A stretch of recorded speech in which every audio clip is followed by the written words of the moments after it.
भक्तजनों, माताओं बहनों, सादर जय श्री कृष्ण। हमारे YouTube चैनल में आप सभी का बहुत बहुत स्वागत है।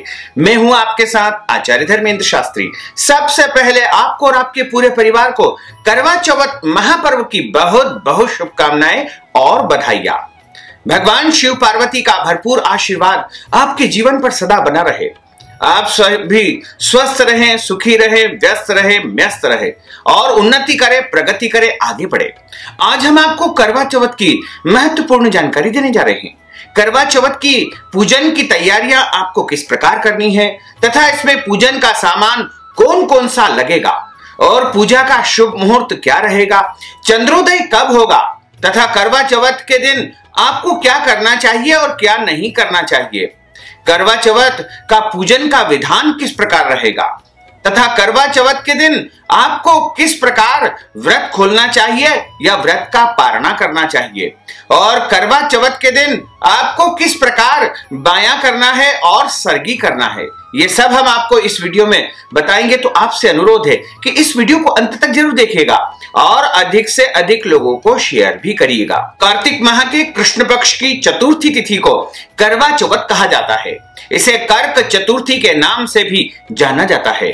यह व्रत प्राचीन है। प्राचीन काल से आदि और अनादि काल से यह व्रत निरंतर चला आ रहा। आदि अनादि काल में जब देवताओं और दानवों के बीच में संग्राम हुआ था, उस समय देवता लोग निरंतर शक्तिहीन होते जा रहे थे, कमजोर होते जा रहे थे और उन्हें लग रहा था कि वो दानवों के हाथ से मृत्यु को प्राप्त हो जाएंगे तथा उनकी शक्ति निरंतर कमजोर हो रही थी। और इसी चिंता में सारे देवता ब्रह्मा जी के पास गए और ब्रह्मा जी ने उनको आदेश दिया कि तुम अपनी पत्नी को बोलो कि वो कार्तिक माह की कृष्ण पक्ष की चतुर्थी यानी कर्क चतुर्थी का व्रत करे तथा उस दिन भगवान शिव, माता पार्वती, कार्तिक स्वामी और गणेश जी का पूजन करे और चंद्रमा का पूजन करने के बाद चंद्रमा को अर्घ्य देने के पश्चात ही व्रत का पारणा करे। यदि वो करवा चौथ का व्रत करेंगे तो उनके पति को लंबी आयु प्राप्त होगी। और इस प्रकार देवताओं को ब्रह्मा जी ने आदेश दिया था। उसी आदेश को पाकर के देवताओं की पत्नी ने करवा चौथ का व्रत रखा था।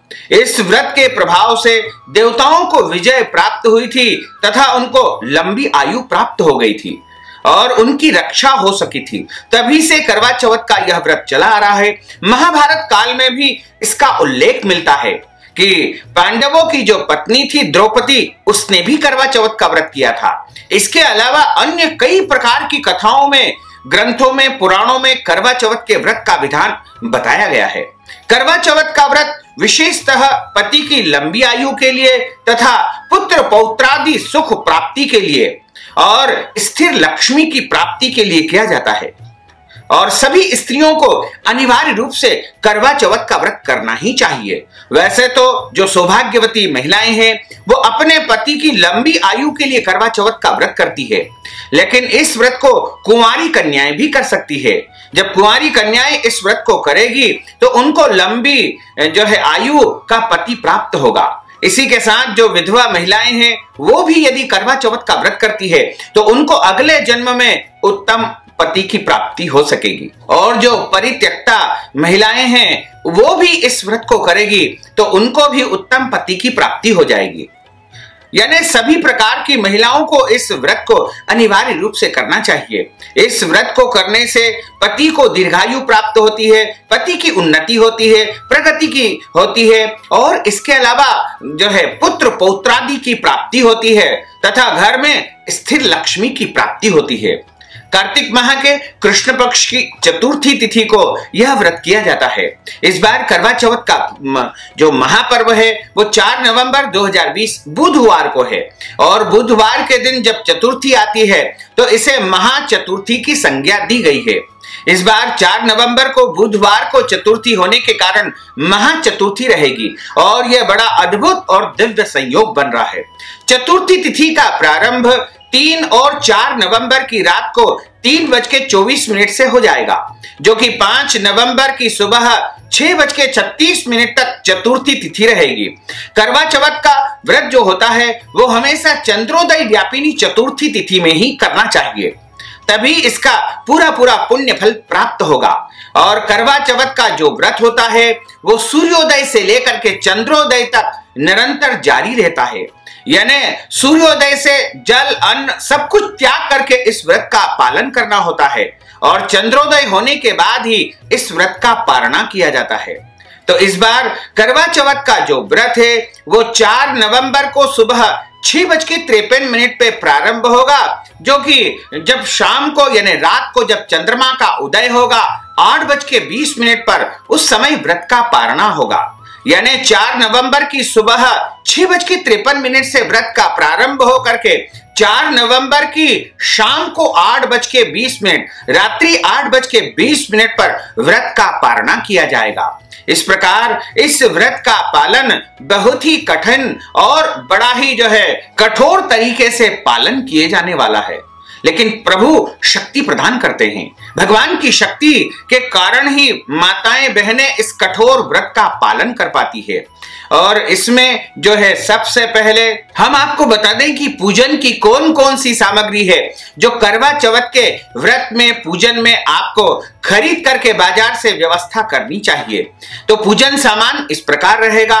आपको सबसे पहले लाल रोली या कुमकुम खरीदना चाहिए और लाल रोली कुमकुम जो होता है वो पूजन में उपयोग होता है। सबसे पहले लाल रोली या कुमकुम जिसे कहा जाता है वो लगभग 2 ग्राम की एक पुड़िया आप तैयार कर लीजिए और चावल 500 ग्राम यानी आधा किलो चावल आपको लेना है तथा गेहूं आपको आधा किलो लेना है और लाल या पीला कपड़ा पूजन में जो कि चौकी के ऊपर या पटे के ऊपर बिछाया जाना है वह आधा मीटर आपको लेना है। उसके बाद एक चौकी या पटा आपको लेना चाहिए। पूजा की जो सुपारी होती है जिसे गोल सुपारी भी कहा जाता है, पूजा सुपारी कहा जाता है, वो आपको 7 सुपारियां लेना चाहिए तथा 7 लौंग और 7 इलायची आपको खरीदना है। पीला चंदन लगभग 20 ग्राम आपको लेना है। सिंदूर ऑरेंज कलर का, जो ऑरेंज सिंदूर जो हनुमान जी को और भैरव जी को चढ़ाया जाता है वह सिंदूर आपको लगभग 5 ग्राम लेना है। इसके अलावा हल्दी 5 ग्राम, मेहंदी आपको अपनी व्यवस्था के अनुसार, जैसे यदि आप मेहंदी लगाते हैं तो उसके अनुसार आप मेहंदी खरीद सकते हैं, लेकिन पूजा में भी थोड़ी सी मेहंदी आपको उपयोग करनी होगी। इत्र की एक शीशी आपको लेना है, गंगा जल आपको लेना है, शहद लगभग 50 ग्राम आपको लेना है और शक्कर जो कि पंचामृत में डालने के लिए 100 ग्राम आपको लेना है। शुद्ध घी, यदि गाय का घी मिलता है तो अति उत्तम है, अन्यथा बाजार में जो भी पूजा के लिए घी उपलब्ध होता है वह आप लगभग 250 ग्राम खरीद करके रख लीजिएगा। मिट्टी के 2 दीपक आपको लेना है। इसके अलावा एक बड़ा दीपक जो कि पूजन के समय पूर्णतः प्रज्वलित रहे ऐसा बड़ा दीपक आपको लेना है। धूप बत्ती आपको लेना चाहिए, सुगंधित धूप बत्ती आप इसके लिए ले सकते हैं। यदि आपके यहाँ धूप बत्ती नहीं मिलती है तो आप गूगल ले सकते हैं, जिसको कंडे पर जला करके आप सुगंधित धूप भगवान को अर्पित करेंगे। तथा देशी कपूर आपको लेना है। देशी कपूर का उपयोग आरती के समय किया जाएगा और हवन यदि करते हैं तो उसमें भी देशी कपूर का उपयोग किया जाएगा। लगभग 50 ग्राम देसी कपूर आप खरीद लीजिएगा। एक माचिस आपको लेना है और उसके बाद बत्ती का पैकेट या रुई की बत्ती या खुली रुई आप ले सकते हैं, क्योंकि दीपक लगाने के लिए आपको बत्ती की आवश्यकता लगेगी। और इसके अलावा आपको मिट्टी या तांबे का करवा लेना चाहिए। वैसे तो प्रायः मिट्टी का करवा ही उपयोग में लिया जाता है, क्योंकि मिट्टी सबसे पवित्र मानी जाती है। तो आपके घर में यदि तांबा या चांदी या अन्य धातु का कोई करवा है तो उसका भी आप उपयोग कर सकते हैं। अन्यथा यदि आप प्रत्येक वर्ष नया करवा खरीद कर खिलाते हैं तो वो अति उत्तम रहेगा, क्योंकि मिट्टी का करवा सबसे पवित्र माना जाता है। और उसके बाद आपको करवा चौथ माता का एक चित्र आपको लेना है। ये चित्र जो कि बाजार में उपलब्ध होता है। पहले के समय में तो चावल पीस करके और करवा की मूर्ति दीवार पर बनाई जाती थी, लेकिन आजकल सभी लोग बाजार से जो करवा चौथ के चित्र मिलते हैं उनको लेकर आते हैं। आप चाहें तो नेट के माध्यम से भी करवा चौथ माता का चित्र डाउनलोड करके और उसका प्रिंट आउट निकाल करके या फिर सीधे सीधे स्क्रीन पर भी उनका पूजन अर्चन कर सकते हैं। और इसके बाद आपको एक चलनी, जिसे छन्नी कहा जाता है, छन्नी में चंद्रमा का दर्शन किया जाता है तथा अपने पतिदेव के दर्शन किए जाते हैं। इस प्रकार की एक छन्नी आपको लेना चाहिए और उसके बाद आपको पूजा करते समय बैठने के लिए आसन की आवश्यकता लगेगी, तो 2 आसन आपको खरीदना चाहिए। पूजा की एक थाली आपको लेना चाहिए। पूजा की थाली आप कांसे की थाली भी ले सकते हैं, पीतल की थाली भी ले सकते हैं, या फिर चांदी या तांबे की भी आप ले सकते हैं, या आपके घर में स्टील की थाली का उपयोग किया जाता है तो वो भी आप कर सकते हैं। इसमें कोई दोष नहीं है, कोई संशय नहीं है। तथा पंचामृत बनाने के लिए आपको दही लेना है और उस दही को मीठा दही आपको बनाना चाहिए। यदि बाजार में मीठा दही मिलता है तो वो आप ले सकते हैं, या फिर आप अपने घर में भी दही में शक्कर डाल करके उसे मीठा कर सकते हैं। तथा उसमें कच्चा दूध आपको मिलाना है। 100 ग्राम पंचामृत आपको लगभग तैयार करना है। उसमें थोड़ा सा दूध आप डाल दीजिएगा, दही डाल दीजिएगा, शक्कर डाल दीजिएगा, शहद डाल दीजिएगा, और इस प्रकार जो है दूध, दही, शहद, शक्कर और घी थोड़ा सा आपको उसमें डालना चाहिए। तथा पंचमेवा और गंगा जल भी उसमें आप डाल सकते हैं। लेकिन पंचामृत जो बनता है वो 5 वस्तुओं से मिलकर के बनता है: दूध, दही, शहद, शक्कर और घी। इसके बाद आपको भगवान के पूजन के लिए फल खरीदना चाहिए। फल में आप केला, सेवफल, सीताफल, अमरूद और अन्य जो भी ऋतु में फल आते हैं जैसे पपीता आदि 5 प्रकार के फल आप ले सकते हैं। लेकिन ध्यान रखें कि खट्टे फल का उपयोग इस पूजन में नहीं करना चाहिए। जो भी अच्छे फल होते हैं उनको आप ले लीजिएगा, और उसके बाद आपको मिठाई भी इसमें आवश्यकता लगेगी। आप चाहें तो दूध के मावे की मिठाई घर में तैयार कर सकते हैं, या फिर आपको मिठाई नहीं मिलती है तो आप आटे का हलवा, सूजी का हलवा बना करके उसका भी भोग लगा सकते हैं। यदि नहीं मिलती है तो आप जो है बाजार से भी कोई भी मिठाई आप खरीद करके शुद्ध और सात्विक मिठाई ला सकते हैं। 250 ग्राम मिठाई आपको लेना चाहिए। इसमें आवश्यकता ये नहीं है कि आप फलाहारी मिठाई ले या सादी मिठाई ले, कोई भी मिठाई आप ले सकते हैं। इसके अलावा आपको गणेश जी को भोग लगाने के लिए गुड़ की आवश्यकता लगेगी। लगभग 10 ग्राम गुड़ आपको लेना चाहिए।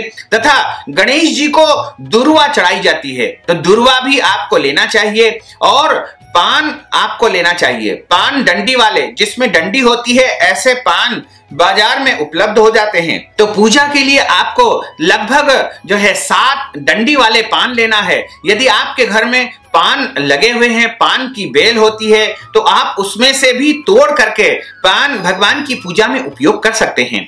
और इसके अलावा पंचमेवा, जो कि 5 प्रकार के सूखे मेवे से मिश्रण जो होता है उसे पंचमेवा कहा जाता है। पंचमेवा में काजू, बादाम, पिस्ता, चारोली और मखाना और अन्य भी जो है ड्राई फ्रूट्स जो होते हैं, जिसे सूखा मेवा भी कहा जाता है, ऐसे 5 प्रकार के मेवा बाजार से खरीद करके लगभग 100 ग्राम की मात्रा में आपको पंचमेवा तैयार करना चाहिए। इसके अलावा हाथ में बांधने के लिए जो कलावा या मोली, जिसे रक्षा सूत्र भी कहा जाता है, वो आप थोड़ा सा ले आइएगा। भगवान को भी मोली और कलावा चढ़ाया जाता है। जनेऊ जोड़ा भगवान को अर्पण किया जाता है। जनेऊ जोड़ा आप 5 ले लीजिएगा तथा 2 नारियल आपको खरीद करके लाना है, और 1 पुष्पमाला भगवान को अर्पण करने के लिए फूल की एक माला आपको लाना चाहिए। और यदि आप चाहें तो 2 माला भी ला सकते हैं। एक देवताओं को अर्पण करें, दूसरी माला अपने पतिदेव को भी आप पहना सकते हैं। इसके अलावा खुले फूल आपको लगभग 100 ग्राम लेकर आना चाहिए, तथा लाल चुनरी जो कि आपको सिर पर ओढ़नी चाहिए। यदि आपके घर में लाल चुनरी रखी है तो कोई आवश्यकता नहीं है। यदि आप चाहें तो मां पार्वती के लिए भी एक लाल चुनरी खरीद करके ला सकते हैं। यदि नहीं मिले तो कोई अनिवार्य नहीं है। इसके स्थान पर यदि आप कलावा भी चढ़ा देंगे तो आपको वस्त्र चढ़ाने का संपूर्ण पुण्य फल प्राप्त हो जाएगा। इसके अलावा महावर आपको खरीदना है, चूड़ियां आपको खरीदना है, रिबिन खरीदना है और बिंदियां खरीदना है, तथा साड़ी आदि वस्त्र जो महिलाओं को, माताओं बहनों को जो है चढ़ाने के लिए उपयोग में आएंगे, जैसे साड़ी, ब्लाउज, पेटीकोट, बिंदिया, टीकी, ये सब वस्तुएं माता पार्वती के निमित्त अर्पण करना चाहिए। यदि ये सब आपको नहीं मिल सकती है तो आप केवल अक्षत भी चढ़ा देंगे तो संपूर्ण पुण्य फल आपको प्राप्त हो जाएगा, क्योंकि सर्वे अभावान अक्षतान समर्पयामि। यदि हमारे पास में कोई उपलब्ध वस्तु नहीं हो पाती है तो उसके स्थान पर यदि हम अक्षत चढ़ा देंगे तो हमें सभी वस्तुओं को चढ़ाने का पुण्य फल प्राप्त हो जाएगा। और पूजन का एक लोटा लगेगा, तांबे का लोटा हो सकता है, चांदी का लोटा हो सकता है, और अन्य कोई भी पात्र, मिट्टी का भी पात्र आप इसमें उपयोग कर सकते हैं। इसके अलावा जो पूजन में सामग्रियां लगती है वो समस्त सामग्री आपको एकत्रित करना चाहिए और आप 16 श्रृंगार करके अच्छी प्रकार से तैयार हो जाइएगा। सौभाग्यवती महिलाओं को 16 प्रकार के श्रृंगार करना चाहिए और कुमारी कन्याएं मंगल सूत्र, मांग में सिंदूर तथा पायों में बिछियां छोड़ करके अन्य सभी श्रृंगार करके अच्छी प्रकार से तैयार हो जाए। और जो विधवा महिलाएं हैं वो सामान्य तौर से धुले हुए स्वच्छ और पवित्र वस्त्र धारण कर ले। वहीं जो परित्यक्ता महिलाएं होती है वो भी 16 श्रृंगार कर सकती है। यदि उनके पति इस संसार में जीवित है तो उनको भी 16 श्रृंगार करके ही पूजन करना चाहिए। और यदि उनके पतिदेव स्वर्ग सिधार चुके हैं तो वो जो है सामान्य रूप से स्वच्छ और पवित्र वस्त्र धारण करके भगवान का पूजन अर्चन करें। और इसके अलावा जो गर्भवती माताएं हैं वो व्रत को जो है सामान्य तौर से फलाहार करके कर सकती है, उनके लिए कोई कठोर बंधन नहीं रहेगा। और जो अन्य महिलाएं हैं, जैसे जो मासिक धर्म में जो माताएं बहनें आ जाती है तो उनको श्रृंगार करना चाहिए और सभी प्रकार से तैयार होना चाहिए, लेकिन उनको भगवान का पूजन नहीं करना चाहिए। और पतिदेव का दर्शन और चंद्रमा का पूजन करना भी उनके लिए वर्जित माना जाएगा, क्योंकि मासिक धर्म की अवस्था में लगभग जो है 7 दिनों तक यानी पूजन करने का जो विधान है वो मना किया गया है। इसलिए ध्यान रखिएगा कि यदि आपके 6 दिन कंप्लीट हो जाते हैं मासिक धर्म में और 7वें दिन ही आपको स्नान करके पूजन अर्चन करना चाहिए, ऐसा धर्म ग्रंथों और पुराणों में लिखा हुआ है।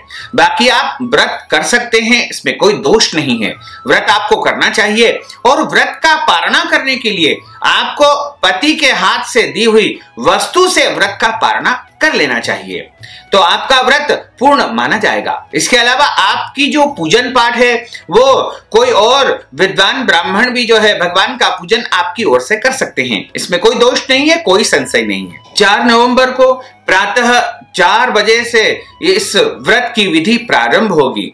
जैसे कि सबसे पहले बायां का विधान होता है। बायां का अर्थ होता है कि अपने सासू मां को आप सौभाग्य की वस्तुओं दान करें, जैसे साड़ी, चूड़ी, बिछिया, पायल इत्यादि वस्तुएं दान करके और उनका आशीर्वाद ग्रहण करें। यदि आपकी सासू मां जो है विधवा है या फिर अन्य अवस्था में है तो आप उनको जो है साड़ी या जो भी वो वस्त्र पहनते हैं वो दान करके और उनको प्रणाम करके उनका आशीर्वाद लेना चाहिए। बायां की विधि आपको प्रातः 4 बजे से लेकर के 6 बजे के बीच में संपन्न कर लेना चाहिए। और बायां के बाद सरगी का विधान रहेगा। कई जगह सरगी नहीं भी ली जाती है। यदि आपके यहाँ सरगी की परंपरा है तो आप सरगी के रूप में अपनी सासू मां के माध्यम से या अपनी माता के माध्यम से या अपने मायके के द्वारा या फिर कोई भी माता समान वस्तु से भी मतलब माता समान स्त्री से भी सरगी प्राप्त कर सकते हैं। जैसे आप यदि चाहें तो कोई भी ब्राह्मण की पत्नी ब्राह्मणी से भी सरगी प्राप्त कर सकते हैं। सरगी के रूप में सौभाग्य की वस्तुएं, वस्त्र आदि भी होते हैं। और जो बहू जो व्रत करती है यानी जो करवा चौथ व्रत करने वाली बहू है उसको खाने के लिए फल और मिठाई या अन्य ड्राई फ्रूट्स आदि भी सरगी में लिए जाते हैं। और जो सरगी में प्राप्त होता है उसे सूर्योदय के पहले पहले खा लेना चाहिए, क्योंकि सूर्योदय जैसे ही होगा यानी 4 तारीख को सुबह 6:53 के पहले पहले आपको सरगी का विधान संपूर्ण कर लेना चाहिए। सरगी के रूप में माता या मां समान स्त्री के हाथों से आपको वस्त्र और सौभाग्य की वस्तुएं प्राप्त करके उन्हें धारण करना चाहिए। और खाने पीने की वस्तुएं, फल, मिठाई, ड्राई फ्रूट्स, सूखा मेवा इत्यादि उनसे प्राप्त करना चाहिए। और सूर्योदय होने के पहले पहले आपको सरगी खा लेना चाहिए। यदि सरगी आप बहुत या ज्यादा नहीं खा सकते हैं तो जितना खा सकते हैं उतना खा लीजिएगा, क्योंकि जैसे ही सूर्योदय होगा 4 तारीख का 6:53 पर, उसी समय से आपका व्रत प्रारंभ हो जाएगा और सरगी करने के बाद आपको व्रत का संकल्प धारण करना होगा। व्रत का संकल्प हमेशा सूर्योदय होने के पश्चात ही आपको धारण करना है। तो 6:53 के बाद आपको व्रत का संकल्प लेना है। हाथ की मुद्रा इस प्रकार से लेनी है तथा हाथ में जल लेकर के 3 बार विष्णु विष्णु का उच्चारण करिएगा और कहिएगा कि मैं कार्तिक माह के कृष्ण पक्ष की करवा चौथ यानी कर्क चतुर्थी का व्रत करने जा रही हूं। मैं निर्जला निराहार व्रत का पालन करूंगी तथा भगवान भोलेनाथ और माता पार्वती मुझे शक्ति प्रदान करे कि मैं इस व्रत का पूर्णतः पालन कर सकूं।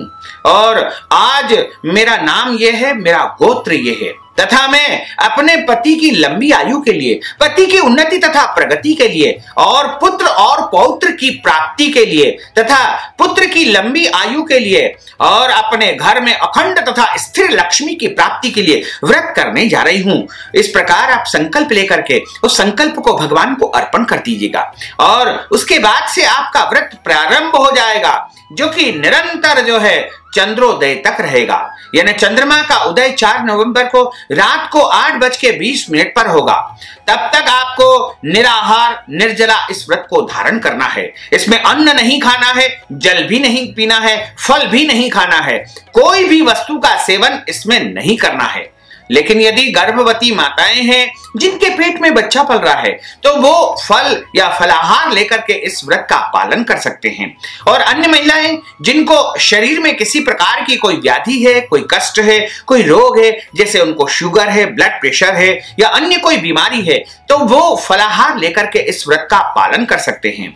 लेकिन जो स्त्रियां स्वस्थ है, आरोग्यता को प्राप्त है, उनको जो है इस व्रत को निर्जला और निराहार ही करना चाहिए। करवा चौथ के व्रत के कुछ नियम धर्म ग्रंथों और शास्त्रों में बताया है। करवा चौथ के दिन महिलाओं को, माताओं बहनों को काले कपड़े नहीं पहनना चाहिए। इस दिन उनको पीली साड़ी, लाल साड़ी या चुनरी ही धारण करना चाहिए तथा इस दिन माताओं बहनों को गुस्सा नहीं करना चाहिए, क्योंकि अक्सर महिलाओं को क्रोध बहुत जल्दी आता है, चिड़चिड़ापन बहुत अधिक होता है। अक्सर व्रत के दौरान माताएं बहनें चिड़चिड़े स्वभाव की हो जाती है, इसलिए उनको अपने स्वभाव में सौम्यता तथा प्रसन्नता रखना चाहिए। और करवा चौथ के दिन माताओं बहनों को झूठ नहीं बोलना चाहिए, किसी की बुराई नहीं करना चाहिए, शास्त्रों की निंदा नहीं करना चाहिए और साधु संत और ब्राह्मणों की भी निंदा नहीं करना चाहिए, बौद्ध भिक्षुओं की भी उनको बुराई नहीं करना चाहिए। इसके अलावा करवा चौथ के दिन किसी भी स्थिति में अपने पति से आपको लड़ाई झगड़ा वाद विवाद बिल्कुल नहीं करना चाहिए, झूठ नहीं बोलना चाहिए और इस दिन घर में आए हुए किसी भी याचक या भिखारी का अनादर या अपमान आपको नहीं करना चाहिए तथा करवा चौथ के दिन पेड़ पौधों को नहीं काटना चाहिए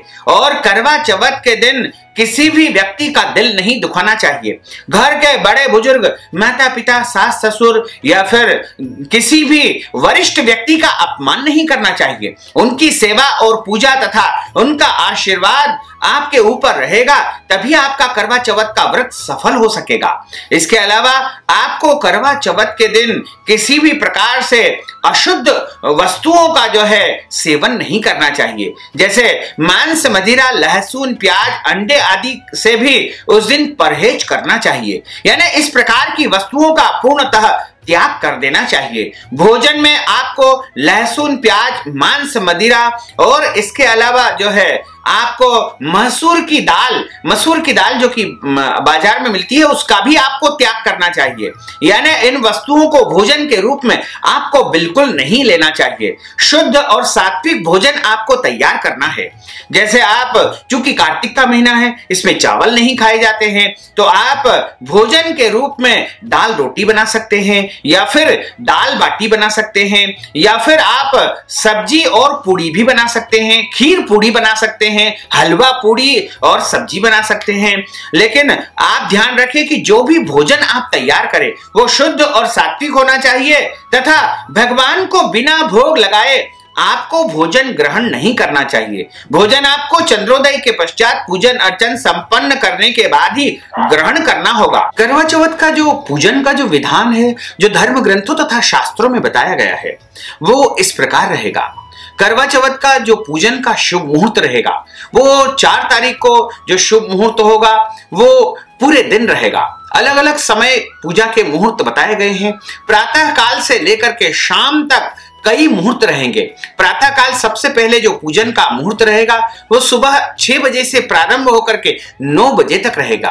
उसके बाद दूसरा जो मुहूर्त होगा वो 10:30 बजे से लेकर के दोपहर 12 बजे तक रहेगा। उसके बाद तीसरा मुहूर्त दोपहर 3 बजे से प्रारंभ होगा, जो कि शाम को 6 बजे तक रहेगा। तथा रात को जो अंतिम मुहूर्त रहेगा, जो कि विशेष मुहूर्त माना जाता है और रात्रिकालीन मुहूर्त ही इसमें सर्वोत्तम माना गया है, वो रात को 7:30 बजे से प्रारंभ होगा, जो कि रात को 12 बजे तक रहेगा। इस दौरान पूजन अर्चन भी किया जाएगा तथा पूजन अर्चन करने के बाद जब चंद्रमा का उदय होता है तो उस समय चंद्रमा का पूजन करके और उनको अर्घ्य देकर के पति का पूजन करके और उनका आशीर्वाद लेकर के उनका दर्शन करके ही व्रत का पारणा किया जाएगा। तो पूजन का जो विधान होगा वह हम आपके लिए प्रस्तुत करेंगे, क्योंकि हम आपके लिए 4 नवंबर को दोपहर 4 बजे से लाइव टेलीकास्ट करेंगे। उसमें आपको संपूर्ण पूजन का विधान देखने को मिलेगा। उस वीडियो को, उस लाइव वीडियो को आप देख देख करके पूजन अपना संपन्न कर सकेंगे। तो आप जो है हमारे आचार्य गुरुजी चैनल को जब सब्सक्राइब करके रखेंगे तो आपके पास लाइव का एक मैसेज आ जाएगा कि आचार्य गुरुजी लाइव करवा चौथ पूजन। इस प्रकार उस वीडियो को देख देख कर यदि आप पूजन कर लेंगे तो आपका पूजन पूर्ण हो जाएगा और पूरे विधि विधान से पूरे मंत्रों के साथ में हम पूजन करवाएंगे। तो आप पूरी तैयारी करके रखिएगा, जिससे आप ठीक 4 बजे से जो है जो श्रेष्ठ मुहूर्त रहेगा उसमें हम आप सभी से पूजन संपन्न करवाएंगे। और यदि आप चाहें तो ओम नमः शिवाय इस महामंत्र को बोलते हुए और पूजन अर्चन संपन्न कर सकते हैं। इसके लिए आपको सबसे पहले अपने घर के पूर्व स्थान में या उत्तर स्थान में उत्तर की ओर मुंह करके या पूर्व की ओर मुंह करके और शुद्ध आसन पर बैठ करके और पोछा लगा करके रंगोली बना करके एक चौकी स्थापित करना है और चौकी के ऊपर लाल या पीला कपड़ा आपको बिछाना चाहिए। उसके ऊपर आपको जो है सीधे हाथ की तरफ आपको गेहूं की ढेरी लगाना है और गेहूं के ऊपर आपको एक तांबे का लोटा कलश के रूप में या मिट्टी का कलश आपको स्थापित करना है तथा उसके ऊपर आम के पत्ते और नारियल आपको रखना है और बीच में करवा माता का चित्र आपको स्थापित करना है तथा सामने की तरफ आपको गौरी गणेश की स्थापना करना है और बीच में शिवलिंग का स्थापन आपको करना चाहिए। यदि आपके घर में मूर्ति है तो वो आप रख सकते हैं, नहीं है तो आप शिव पार्वती के चित्र भी वहां पर स्थापित कर सकते हैं। तो आप गौरी गणेश, माता पार्वती और शिव जी तथा कार्तिकेय का पूजन होता है और करवा माता के चित्र का पूजन होता है तथा कलश का पूजन होता है। तो आपको पूजन के लिए जो है इस प्रकार सबसे पहले जो है अपना स्वयं का शुद्धिकरण करना होगा, यानी 3 बार आपको जल पीना है, अपने ऊपर जल प्रोक्षण आपको करना है। उसके बाद दीपक आप प्रज्वलित कर दीजिएगा। जो बड़ा दीपक आप लेकर आए हैं उसको घी का दीपक आपको लगाना चाहिए। घी का दीपक आप वहां पर लगा सकते हैं। यदि घी आपके पास उपलब्ध नहीं है तो तेल का भी दीपक आप लगा सकते हैं, इसमें कोई दोष नहीं है। तो दीपक लगा करके दीपक का पूजन करें। उसके बाद गौरी गणेश का आपको पूजन करना चाहिए।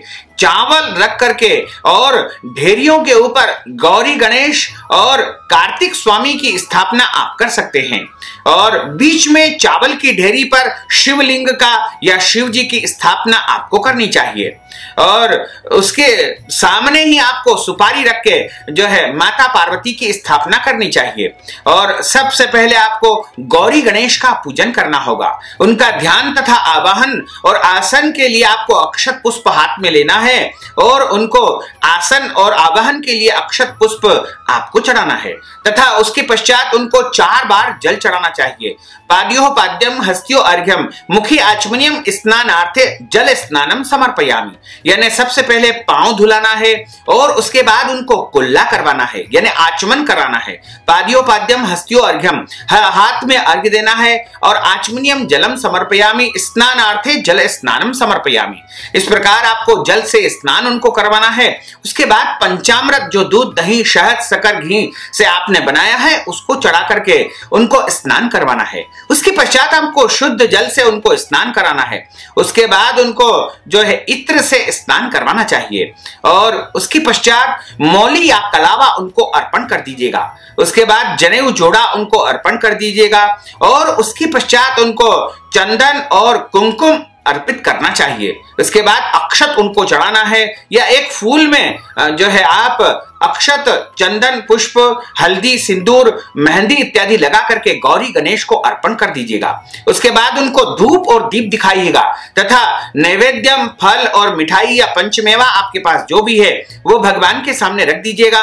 भगवान को दूर्वा चढ़ाइएगा और गणेश जी को भोग के रूप में गुड़ का भोग लगाना चाहिए और दूर्वा उनके भोग के ऊपर रखनी चाहिए। कभी भी गणेश जी को तुलसी पत्र नहीं चढ़ाना चाहिए, इस बात का भी आपको ध्यान रखना होगा। और उसके बाद आपको इसी प्रकार इसी विधि से कलश भगवान का पूजन करना है। कलश भगवान का पूजन करने के बाद आप जो है माता पार्वती का पूजन करें, कार्तिक स्वामी का पूजन करें तथा भोलेनाथ जी का पूजन इसी विधि से आपको करना चाहिए। वैसे तो हम जो 4 नवंबर को दोपहर 4 बजे से लाइव टेलीकास्ट करेंगे, उसमें सभी प्रकार का पूजन करके आपको दिखाएंगे। उस पूजन को देख देख कर आप पूजन संपन्न कर सकते हैं।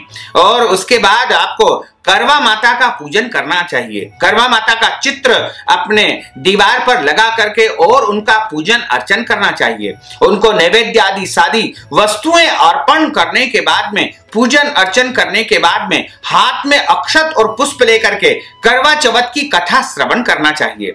और यह भी ध्यान रखना चाहिए कि करवा चौथ की जो कथा है वो हमेशा ब्राह्मण के मुख से ही सुनना चाहिए, क्योंकि ब्राह्मण के मुख से जब आप सुनेंगे तो ही आपको करवा चौथ का पूरा पूरा फल प्राप्त हो पाएगा। और करवा चौथ की जो दिव्य कथा है वो ब्राह्मण के मुखार विंद से जब आप सुनेंगे तो साक्षात नारायण आपको कथा सुनाएंगे, क्योंकि धर्म ग्रंथों में लिखा हुआ है कि ब्रह्म वाक्य जनार्दन, हमेशा ब्राह्मण के मुख से जनार्दन ही बोलते हैं। इसलिए आपको ब्राह्मण के मुख से करवा चौथ की कथा का श्रवण करना चाहिए। और कथा श्रवण करने के बाद में अपनी श्रद्धा के अनुसार, अपनी भक्ति के अनुसार, अपने वैभव के अनुसार आपको यथाशक्ति ब्राह्मण को दान दक्षिणा अवश्य ही प्रदान करना चाहिए। तो हम भी आपके लिए कथा अवश्य ही प्रस्तुत करेंगे और आप हमारे द्वारा प्रस्तुत की गई उस कथा को जरूर श्रवण करिएगा। और उसके बाद ब्राह्मण के द्वारा आप जब कथा सुनेंगे तो आपको पूरा पूरा पुण्य फल प्राप्त हो पाएगा। और ब्राह्मण को इस दिन भोजन के लिए, वस्त्र दान के लिए, अन्न दान के लिए भी आपको दान सामग्री देना चाहिए। और कथा सुनने के बाद द्रव्य दक्षिणा जब आप प्रदान करेंगे और अन्न वस्त्र दान आदि के लिए आप जो है धन राशि प्रदान करेंगे तो आपको संपूर्ण पुण्य फल करवा चौथ का प्राप्त हो पाएगा। तो इस प्रकार कथा सुनने के बाद आप दान पुण्य भी अवश्य करें। और इसके बाद जो है आपको आरती करना चाहिए। गणेश जी की आरती इसमें गाई जाती है तथा भोले बाबा की जय शिव ओंकारा आरती गाई जाती है। हम जब सीधा प्रसारण करेंगे, लाइव टेलीकास्ट करेंगे, तो उसमें आपको संपूर्ण विधान, पूजा पाठ सब कुछ आपको एक एक मंत्रों के द्वारा जो है करके दिखाएंगे और आप करते जाएंगे। धीरे धीरे आपको समझा समझा करके पूरा लाइव टेलीकास्ट हम आपके लिए प्रस्तुत करेंगे। तो आप 4 नवंबर 2020 बुधवार के दिन सायंकाल यानी दोपहर जब भारत में 4 बजेंगे, भारतीय समय के अनुसार 4 बजे ठीक जो है हमारा लाइव प्रसारण प्रारंभ हो जाएगा। यानी यदि हम स्टैंडर्ड टाइम रेलवे समय के अनुसार देखें तो लगभग 16 बजे हम जो है लाइव टेलीकास्ट करेंगे। तो 4 नवंबर को 16 बजे आप आचार्य गुरुजी चैनल पर आकर देख सकेंगे। तो आपको करवा चौथ का संपूर्ण लाइव पूजा जो है आपके लिए हम प्रस्तुत करेंगे। साथ ही यदि आप करवा चौथ से संबंधित और अन्य त्योहारों से संबंधित अधिक जानकारी चाहते हैं तो आप हमारे जो व्हाट्सएप ग्रुप है जिनका नाम है व्रत पर्व और त्योहार, उनकी जो लिंक है व्हाट्सएप ग्रुप की वह हमारे डिस्क्रिप्शन में आपको प्राप्त हो जाएगी। उसको आप यदि ज्वाइन कर लेंगे तो आप व्हाट्सएप के माध्यम से भी नई नई जानकारियां और अन्य जानकारियां प्राप्त कर सकेंगे। इसके अलावा जो हमारी कार्तिक कथा की श्रृंखला निरंतर चल रही है वो भी आप श्रवण करें और व्हाट्सएप ग्रुप जब आप ज्वाइन कर लेंगे तो आपको सभी प्रकार की वीडियो की लिंक वहां पर प्राप्त हो जाएगी और उसके माध्यम से भी आप हमारे समस्त वीडियो को शीघ्र ही प्राप्त कर सकेंगे। जब संपूर्ण पूजन पाठ संपन्न हो जाता है तब आपको चंद्रमा उदय होने पर चंद्रमा का पूजन करना है। चंद्रमा की तरफ मुखार विंद करके यानी 4 नवंबर को रात को 8:20 पर चंद्रमा उदय होगा तो आप खुले मैदान में या छत पे खड़े होकर के सबसे पहले चंद्रमा का पूजन करें और चंद्रमा का पूजन करने के बाद आपको जो है चंद्रमा का दर्शन छलनी के माध्यम से करना चाहिए और उसके बाद अपने पतिदेव का, पति परमेश्वर का आपको पूजन करना होगा और पूजन करने के बाद एक पुष्प की माला भी अपने पतिदेव को पहनाना चाहिए और पतिदेव का अच्छी प्रकार से पूजन अर्चन करके और उनका दर्शन भी छलनी के माध्यम से किया जाता है, क्योंकि छलनी का जो व्यवस्था की गई है वो इसलिए की गई है कि हमारी बुरी नजर चंद्रमा पर नहीं लगे और हमारी बुरी नजर, क्योंकि जो हमारी बुरी नजर है वो भी हमारे पतिदेव या चंद्रमा को लग सकती है, इसलिए छलनी की व्यवस्था धर्म ग्रंथों और शास्त्रों में बताई गई है। तो छलनी के माध्यम से, छन्नी के माध्यम से आप चंद्रमा का दर्शन करें, पतिदेव का दर्शन करें तथा पतिदेव का दर्शन करने के बाद पतिदेव के हाथों से आपको जल पीना चाहिए और उसके बाद आपको व्रत का पारणा करना। पारणा का अर्थ होता है व्रत खोलना या व्रत का समापन करना। तो आप उसके बाद व्रत का पारणा करें, व्रत को खोलें और पति पत्नी तथा पूरे परिवार का आशीर्वाद आपको लेना चाहिए और उसके बाद आपको शुद्ध और सात्विक भोजन करना चाहिए। इस प्रकार यदि इस विधान से आप व्रत का पालन करेंगे तो निश्चय ही आपको करवा चौथ का संपूर्ण पुण्य फल प्राप्त हो पाएगा और आपके जीवन में सुख समृद्धि शांति बनी रहेगी, आपके पति की लंबी आयु होगी और आपको दीर्घायु आयु वाले पुत्र पौत्र की प्राप्ति होगी तथा आपके घर में स्थिर और अखंड लक्ष्मी की प्राप्ति हो पाएगी और आपका दुर्भाग्य समाप्त हो जाएगा और आपके जीवन में सौभाग्य की निरंतर प्राप्ति आपको होती रहेगी। तो भक्तजनों, माताओं, बहनों, आपको जो हमने ज्ञानवर्धक जानकारी दी है उसको आप अधिक से अधिक लोगों को शेयर करिएगा, लाइक करिएगा, कमेंट करिएगा और यदि अभी तक आपने सब्सक्राइब नहीं किया तो अभी और इसी समय सब्सक्राइब अवश्य कर लीजिए। आपको और आपके पूरे परिवार को सादर जय श्री कृष्ण, सादर धन्यवाद।